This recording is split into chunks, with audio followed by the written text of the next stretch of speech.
अस्सलाम वालेकुम। आज हम सिक्स क्लास के सब्जेक्ट साइंस के चैप्टर 1 स्टार्ट करेंगे।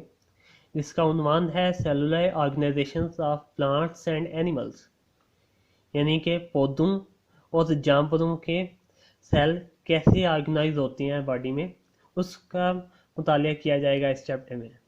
इस चैप्टर में हम पढ़ेंगे कि कैसे सेल से टिश्यूज़ बनते हैं, टिश्यूज़ से ऑर्गन्स बनते हैं, ऑर्गन से ऑर्गन सिस्टम्स बनते हैं और फिर ऑर्गन सिस्टम्स मिलके एक ऑर्गेनिज्म बनाते हैं। तो हमारा पहला टॉपिक है सेल्स। ये सेल्स की डेफिनेशन ये है, cell is a basic unit of structure and function of an organism. Cell एक जानदार के स्ट्रक्चर और फंक्शन का बुनियादी यूनिट है, यानी कि किसी भी जानदार का स्ट्रक्चर भी सेल्स ही बनाते हैं, उसका काम भी सेल ही सर अंजाम देते हैं। इसलिए ये इसका स्ट्रक्चर का यूनिट भी है और फंक्शन का यूनिट भी है। All living organisms are made of cells. जितने भी जिंदा जानदार हैं तमाम के तमाम सेल्स से मिलकर बने हैं। Plants and animal consist of trillions of cells, while some organisms, for example bacteria, consist of only one cell.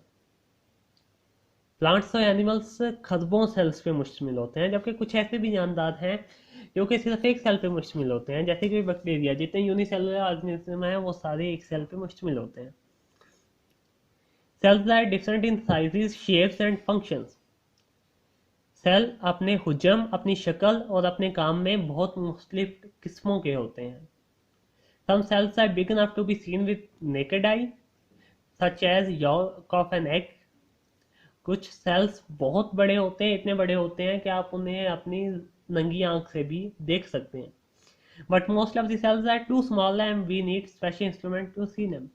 लेकिन ज़्यादातर सेल बहुत छोटे होते हैं और हमें खास हालात चाहिए होते हैं उनको देखने के लिए। एक अंडा जो होता है वो भी एक पूरा सेल होता है और उसको वो इतना बड़ा होता है कि हम उसे अपनी ज़ाहरी आंख से देख सकते हैं, हमें उसके लिए कोई इंस्ट्रूमेंट यूज़ करने की ज़रूरत नहीं है। अब आप अपनी स्क्रीन पे देख सकते हैं कि डिफरेंट टाइप्स के सेल्स का स्ट्रक्चर भी शो किया गया है और उनका फंक्शन भी बताया गया है। Nerve cells conduct messages.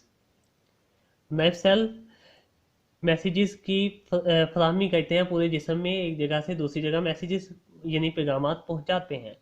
White blood cell fight against germs that cause diseases. खून के सफ़ेद खुलिये यानी कि वाइट ब्लड सेल बीमारी फैलाने वाले जरासीम के खिलाफ जंग करते हैं। Red blood cells transport oxygen around the body. खून के सुरख खुलिये यानी रेड ब्लड सेल जिस्म में ऑक्सीजन पहुंचाते हैं। Muscle cell contract and bring about movements. जो मसल के सेल्स होते हैं वो सुगड़ते हैं, कंट्रैक्ट करते हैं और मूवमेंट्स काज करते हैं, यानी जिस्म की तमाम हरकत उनकी वजह से होती हैं। Skin cells cover the body and protect inner layers. जिल्द के सेल्स पूरे जिस्म को ढांपते हैं और जिस्म के अंदर वाली जो लेयर्स होती हैं, अंदर वाली जो तहें होती हैं, उनकी हिफाजत करते हैं। Bone cells produce bones. Bone cells जो हैं वो हड्डियां बनाते हैं to shape and support body, और वो हड्डियां जिस्म को एक शेप भी देती हैं, एक प्रॉपर शक्ल भी देती हैं और उससे सपोर्ट भी करती हैं। हमने सेल्स का इंट्रोडक्शन पढ़ लिया, अब हम माइक्रोस्कोप पढ़ेंगे, क्योंकि जैसे कि हमने पहले बात की थी कि सेल्स ज़्यादातर इतने छोटे होते हैं कि हम उन्हें अपनी ज़ाती आंख से नहीं देख सकते, तो हमें उन्हें देखने के लिए स्पेशल इंस्ट्रूमेंट्स चाहिए होते हैं। तो उनमें से एक इंस्ट्रूमेंट है माइक्रोस्कोप, जो हम पढ़ने लगे हैं। माइक्रोस्कोप की डेफिनेशन ये है, microscope is an instrument which is used to see very small objects which can not be seen with naked I.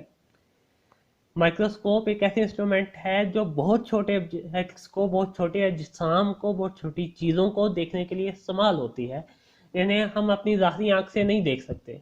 A microscope that uses light to show images is called light microscope.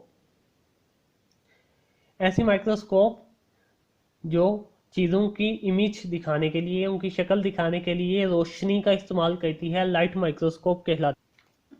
हमने microscope की definition पढ़ ली, अब हम उसके different parts पढ़ेंगे कि किन किन हिस्सों पे मुश्तमिल होती है microscope. Light microscope has a base, an arm, a tube, a stage and two adjustment screws. Light microscope की एक बेस होती है, एक आर्म होता है, एक ट्यूब होती है, एक स्लेज होती है और दो सक्रियस होते हैं जो एडजस्टमेंट के काम आते हैं। Two lens are fitted on two ends of the tube. Tube के दोनों सिरों पे एक एक लेंस लगा होता है। The lens at the end of the tube through which we observe objects is called eye piece. Tube का वो सिरा जिसके जरिए हम चीज़ों को ऑब्जर्व करते हैं, उन्हें देखते हैं, उस सिरे पे जो लेंस मौजूद होता है उसे आई पीस कहते हैं।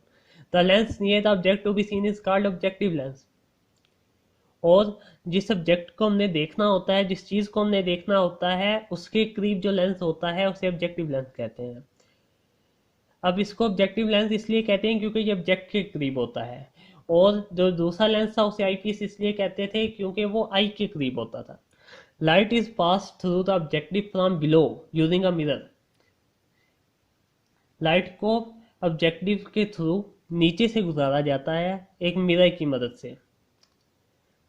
मिरर ये काम करता है कि वो सूरज की रोशनी को डिफ्लेक्ट करता है ऑब्जेक्टिव लेंस के अंदर, और उसके उस रोशनी की मदद से उस चीज़ की इमेज बनती है। हमने माइक्रोस्कोप की डेफिनेशन, उसके पार्ट्स पढ़ लिए। अब हम उसका फंक्शन पढ़ेंगे कि ये काम क्या करता है और कैसे करता है। Object to be seen is placed on glass slide and then on stage. जो भी ऑब्जेक्ट हमने देखना होता है उसे हम ग्लास स्लाइड पे रखते हैं, शीशे की स्लाइड पे रखते हैं, और उस शीशे की स्लाइड को हम स्टेज पे रख देते हैं। To focus on objects clearly two adjustment screws are used. Object पे सही से फोकस करने के लिए हम दो सक्रियूज यूज करते हैं। वो सक्रियूज स्टेज को मूव करते हैं जिसकी वजह से हम ऑब्जेक्ट पे सही से फोकस कर पाते। We can view an object to be 1500 times bigger than its original size under a light microscope। हम लाइट माइक्रोस्कोप के नीचे ऑब्जेक्ट को ओरिजिनल साइज से 1500 गुना बड़ी इमेज देख सकते हैं। Most of the cells are too small to be seen without a microscope. ज़्यादातर सेल इतने छोटे होते हैं कि हम उन्हें माइक्रोस्कोप के बगैर नहीं देख सकते, तो हम माइक्रोस्कोप के जरिए देखते हैं जो कि उनकी इमेज को बड़ा कर देता है जिसे हमारी आंखों ने देख पाती है। अब आप अपनी स्क्रीन पे माइक्रोस्कोप की तस्वीर देख सकते हैं जिसमें दिखाया गया है कि माइक्रोस्कोप की एक ट्यूब है, उसके एक एंड पे जो लेंस है उसका नाम है आई पीस। इसे आई पीस इसलिए कहते हैं क्योंकि यहाँ से हम आंख लगा के ऑब्जेक्ट की इमेज देखते हैं, तो आंख के करीब होने की वजह से इसे आई पीस कहते हैं। और उस ट्यूब के दूसरे एंड पे जो लेंस हैं उन्हें ऑब्जेक्टिव लेंस कहते हैं। ये इसलिए क्योंकि यहाँ पे ऑब्जेक्ट मौजूद होता है, ये ऑब्जेक्ट के करीब होने की वजह से इन्हें ऑब्जेक्टिव लेंस कहते हैं। और दो एडजस्टमेंट स्क्रूज हैं जो स्लेज की मूवमेंट में हेल्प करते हैं, जिसकी वजह से हम ऑब्जेक्ट पे अच्छे से फोकस कर पाते हैं। और स्लेज है, स्लेज के ऊपर स्लाइड रखी जाती है जिसके ऊपर ऑब्जेक्ट मौजूद होता है। और माइक्रोस्कोप का आर्म है। ये आर्म का ये फंक्शन होता है कि इस यहाँ से पकड़ के हम माइक्रोस्कोप को एक जगह से दूसरी जगह उठा के लेके जा सकते हैं। और नीचे माइक्रोस्कोप का मिरर होता है। ये मिरर सूरज की रोशनी को माइक्रोस्कोप के अंदर डिफ्लेक्ट करता है। अब जो मॉडर्न माइक्रोस्कोप्स आ रही हैं इसमें मिरर की जगह पे बल्ब यूज़ किया जाता है ताकि हम रात के वक्त भी माइक्रोस्कोप पे स्टडी कर सकें इजीली। और सबसे नीचे माइक्रोस्कोप की बेस होती है जो उससे सरफेस पे रखा हो तो उसे सहारा देती है। Most of the cells are too small to be seen without a microscope. ज़्यादातर सेल्स इतने छोटे होते हैं कि उन्हें हम माइक्रोस्कोप के बगैर नहीं देख सकते। ये माइक्रोस्कोप का फंक्शन है कि वो हमें छोटे ऑब्जेक्ट्स को देखने में हेल्प करता है। अब हमारे सिलेबस में तो लाइट माइक्रोस्कोप ही है, लेकिन माइक्रोस्कोप की एक और टाइप होती है इलेक्ट्रॉन माइक्रोस्कोप, और इसका थोड़ा सा इंट्रोडक्शन दिया गया है। A microscope which uses beam of electrons to show an image is called electron microscope। ऐसी माइक्रोस्कोप जो इलेक्ट्रॉन्स की बीम्स को यूज करती है ऑब्जेक्ट की इमेज दिखाने के लिए इलेक्ट्रॉन माइक्रोस्कोप कहलाती है। लाइट माइक्रोस्कोप लाइट को यूज करती थी इसलिए उसे लाइट माइक्रोस्कोप कहते थे। अब ये माइक्रोस्कोप जो है इलेक्ट्रॉन्स की बीम्स को यूज करती है तो उस वजह से इसे इलेक्ट्रॉन माइक्रोस्कोप कहते हैं। Nowadays scientist use electron microscope to see very small objects inside cell. आजकल साइंसदान सेल के अंदर इंतहाई छोटे ऑब्जेक्ट्स को देखने के लिए इलेक्ट्रॉन माइक्रोस्कोप यूज करते हैं, क्योंकि सेल तो हम लाइट माइक्रोस्कोप के जरिए भी देख सकते हैं, लेकिन सेल के अंदर भी छोटे छोटे ऑर्गेनेल्स मौजूद होते हैं और उन ऑर्गेनेल्स को हम लाइट माइक्रोस्कोप के थ्रू नहीं देख सकते। तो फिर हमें ज़्यादा एडवांस माइक्रोस्कोप चाहिए थी जिनके जरिए हम सेल से भी छोटे ऑब्जेक्ट देख सकें, तो इसलिए हमने इलेक्ट्रॉन माइक्रोस्कोप डिवाइस की। It can magnify image to 500,000 times, यानी कि ये इमेज को 5 लाख गुना बड़ा कर सकता है। It shows very clear image on television screen, और ये उस 5 लाख गुना बड़ी इमेज को टेलीविजन की स्क्रीन पे डिस्प्ले करता है, जहाँ पे उसे क्लियरली देखा जा सकता है और उस छोटे से ऑब्जेक्ट की स्टडी की जा सकती है। अब आपके लिए कुछ एडिशनल इंफॉर्मेशन है कि the time cell was first used by an English scientist Robert Hooke in 1665। सबसे पहले दुनिया में एक बरतानवी साइंसदान रॉबर्ट हुक ने 1665 में सेल का वर्ड यूज़ किया था। इससे पहले सेल की टर्म यूज़ नहीं हुई थी। उसने एक कॉर्क लिया, उसकी थिन स्लाइस बनाई, उसे माइक्रोस्कोप के नीचे रखा और ऑब्जर्व किया। He called these structures called cells. उसने उसमें छोटे छोटे टाइनी बॉक्सेस देखे और उसने उनको सेल का नाम दिया। ये जो स्ट्रक्चर्स थे, जो बॉक्सेस थे, ये यूं थे जैसे शहद की मक्खी के छत्ते के अंदर बॉक्सेस होते हैं, उससे मिलती जुलती शक्ल थी इनकी। तो ये था हमारा आज का लेक्चर।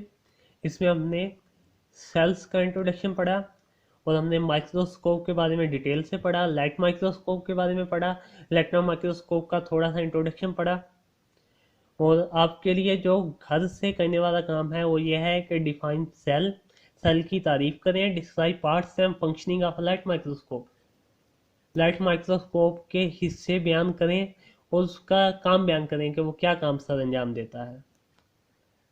आज के लेक्चर में हमने सेल्स का बेसिक इंट्रोडक्शन पढ़ा, लेकिन अगली वीडियो में हम सेल्स की ऑर्गेनाइजेशन पढ़ेंगे और प्लांट्स और एनिमल सेल्स में सिमिलरिटीज़ और डिफरेंसेस के बारे में पढ़ेंगे। तब तक के लिए खुदा हाफिज़।